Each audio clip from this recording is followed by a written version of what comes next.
here in the clip I'll explain you. Try these question number 2, which is given on page number 146. Kindly see this question. Question is like, is 49 upon 64 in its simplest form? Question number 1 is write in simplest form, means the given fractions are here.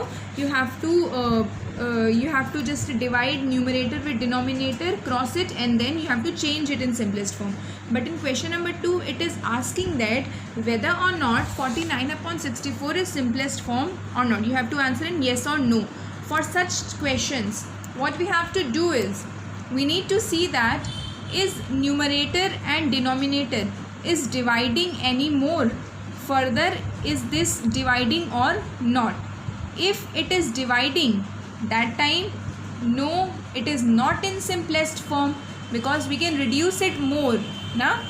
But when it is not dividing, like numerator and denominator is not divisible in any other table, that time we will say yes, the given fraction is in its simplest form. How to check? You see, 49 is divisible in the table of 7 for sure. 64 is divisible in the table of 2, right? This is divisible in the table of 8, right? But it is not divisible in the table of 7.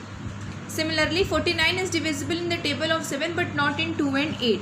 So there is no such table in which both the numbers are divisible in that same table.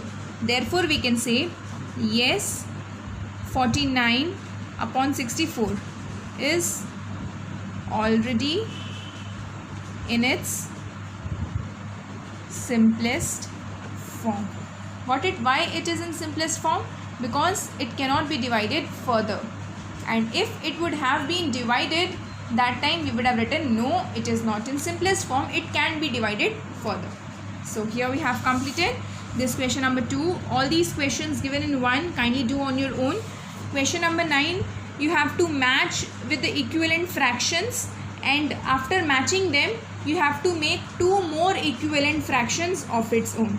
So kindly solve this question on your own. If you don't understand, you can ask in the comment section. I'll explain you one. Suppose you see this is 9 upon 10. So which number which is given here, all these 5, it can be matched. So you can see 9, 2s are 18 and 0, that is 20, and 10 also, this is in 20 times we will get 200.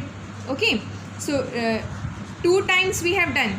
You can do with 3 times both the number and 4 times both the numbers. Suppose you see this is 9 upon 10, okay, and here it is 180 upon 200. So 180 upon 200. So 9 into 20 times we get 180. 10 also into 20 times we get 200. Okay. So 2 other number you can write on your own. Na? How can you write? 9 upon 10 into 30 into 30. Write the answer here.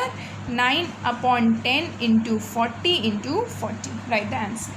Like that. Okay. Similarly, match all the numbers together. After matching, you just write 2 more equivalent fractions on your own. Again, I am repeating. If still you have doubt, you can ask.